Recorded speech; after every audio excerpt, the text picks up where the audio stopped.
afternoon. I was told there would be 30 of you. This is more than 30. But we're glad to have you here. I wanted to touch base with you because a lot is obviously going on in the world, and I've been out of town, so we wanted to just give you the opportunity to know what we know, and so I'll give you some updates, obviously, on Vienna and UNIFIL, and then we'll open it up to any questions that you might have. I had a very productive visit to the IAEA in Vienna this week. Director General Amano and his staff were gracious and very generous with their time. He and his team are total professionals and true experts in their field. They have a very strong verification program in Iran. I was pleased to hear about all that they are doing. Having said that, as good as the IAEA is, it can only be as good as what they are permitted to see. Iran has publicly declared that it will not allow access to military sites. But the JCPOA makes no distinction between military and non-military sites. There are also numerous undeclared sites that have not been inspected yet. That's a problem. I have good confidence in the IAEA, but they are dealing with a country that has a clear history of lying and pursuing covert nuclear programs. So we are encouraging the IAEA to use all the authorities they have and to pursue every angle possible with the JCPOA, and we will continue to support the IAEA in that process. Another important issue we are dealing with now here in New York is the renewal of UNIFIL in South Lebanon, which is expected to expire the end of this month. Bottom line is UNIFIL is not doing its job effectively as we need it to. We talk a lot around here about prevention of conflict. It's true there's been no conflict in South Lebanon since 2006, but that's not the same as peace and security. Since 2006, there has been a massive flow of illegal weapons to Hezbollah, mostly smuggled in by Iran. That is not prevention of war, that is preparation of war. UNIFIL is supposed to work with the Lebanese armed forces to stop the violations in Resolution 1701, or at least report of them. Yet we have not seen one single instance that UNIFIL is doing that. To prevent the next conflict, UNIFIL has to get more active in stopping weapons to terrorists. That's why we're trying to do, and that's what we're trying to change in the mandate renewal. We are not looking to change the mandate itself. We're looking to include language that clearly directs UNIFIL to do what it should have been doing for years. Those who object to that need to explain why they are prepared to give terrorists a free hand to arm themselves and destabilize the region. Look at what Hezbollah has already done. They have committed assassinations and acts of terror inside Lebanon. They have sent thousands of fighters to Syria to prop up Assad and terrorize the Syrian people. They openly threaten Israel. They are an Iranian proxy. Hezbollah is a terrorist organization that is very destabilizing to the region. It's time the Security Council puts teeth in the UNIFIL operation. Now, I know our friends in France have concerns. We are thankful, and they do have many troops in UNIFIL, and there's a long history that they've had with Lebanon. We respect that. We've been in discussions with France for weeks, and we'll continue those discussions as we get to the mandate before it expires. But while I do appreciate the French perspective, what I find totally baffling is the view of the UNIFIL commander, General Barry. He seems to be the only person in South Lebanon who is blind to what Hezbollah is doing. General Barry says there are no Hezbollah weapons. That's an embarrassing lack of understanding on what's going on around him. You don't need to see the numerous intelligence reports that document that Hezbollah arms build up, that the Hezbollah arms build up to know that it's there. Hezbollah openly brags about their weapons. They parade them before TV cameras.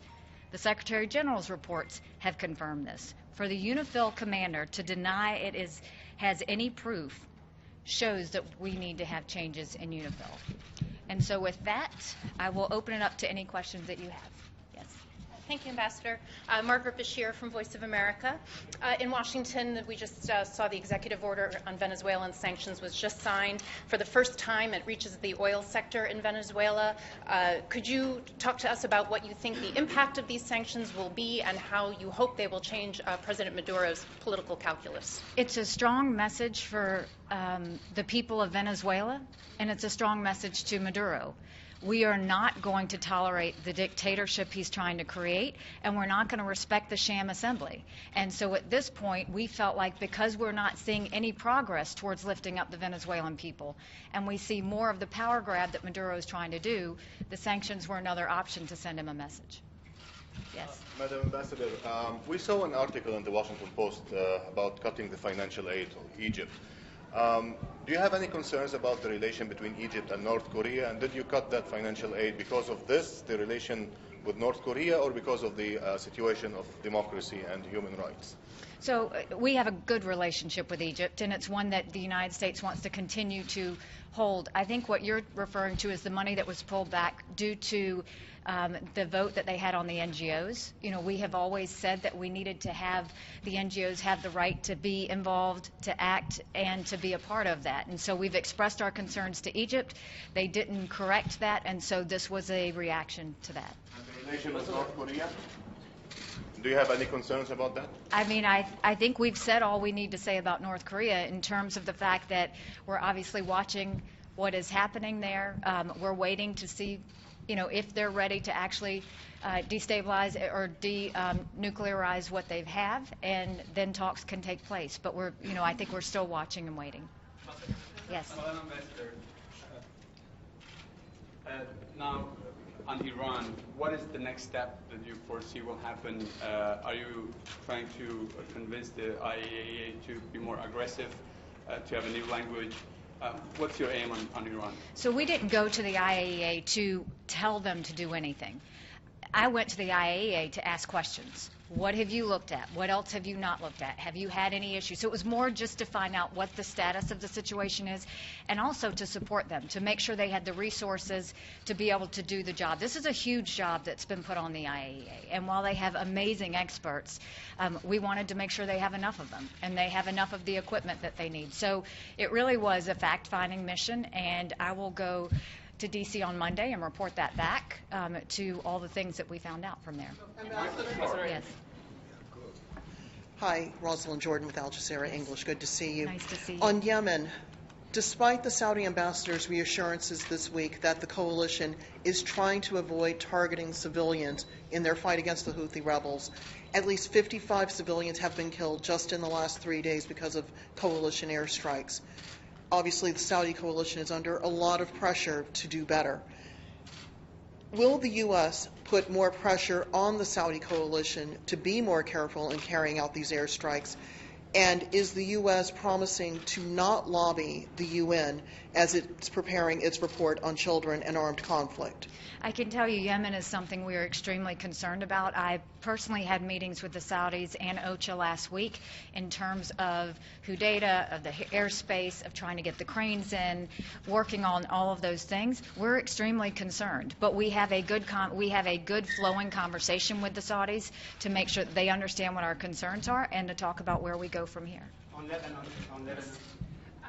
Today, a new report by the IAEA about the annual report saying that North Korea is stepping up its nuclear reactor. Do you have any additional comment on that report that was just published today? It's a concern, and it shows that North Korea hasn't backed down. They haven't stopped what they're doing, and it is the reason why we continue to have our guard up when it comes to North Korea. Michael Sharp in the report on DRC, the Board of Inquiry report came out and basically said that the UN had done no wrong and seemed to be asking the DRC to investigate.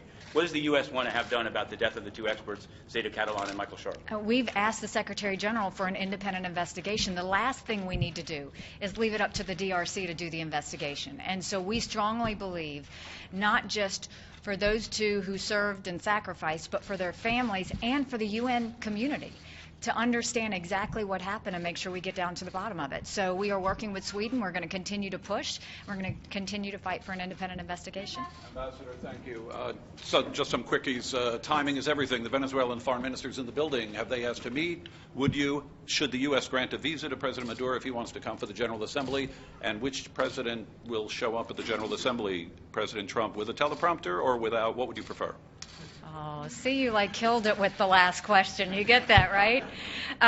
Okay, first of all, no, we have not been asked to meet with the Venezuelan foreign minister.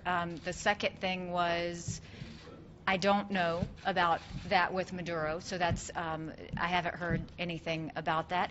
And I think you're going to have President Trump show up at the General Assembly. And I think you're going to have the president who did the bombing on Syria from the chemical weapons, the one that has gone against ISIS in both Syria and Iraq at record pace. I think the one that has made a very strong, smart change to Afghanistan to show that we mean business. That's the President Trump you're going to see. And that's the President Trump that we're going to continue to hear when it comes to these policy issues. On Hezbollah, are you happy with the current French draft resolution on the renewal of UNIFIL? And do you want to insert the language as forceful to address the daily Israeli violations? I know you are very much adamant against Iran and Hezbollah, but you're not talking at all about the Israeli violations to the Lebanese sovereignty daily. Can you address that, please? So what I can tell you is with UNIFIL, we are very concerned. I'm concerned because I was there. I was on the border. I saw it. When you look at Israel, they are looking at thousands of rockets looking back at them. There's a serious problem when you have Hezbollah, who has been bragging about their weapons in front of the TVs, have continued to be smuggling arms into Syria. We've seen everything they do with Iran. It's a real concern. And our goal with the UN is always peace and security. And we always talk about prevention. Watching what Hezbollah is doing in South Lebanon is not prevention. It is preparation for war. It's a matter of time, and we need to step up now. And I can't imagine anyone wanting to do a technical rollover of UNIFIL when they know that we are seeing a lot of violations taking place, and we don't need to be giving terrorists a pass. Matter of time for what? Yes. Thanks, Ambassador. Alejandro Rincon with NTN 24. Following up on the sanctions against Venezuela, I wonder if the U.S. government will also meet these new economic sanctions with renewed swift action on the diplomatic level to meet what we just saw today from the U.S. government.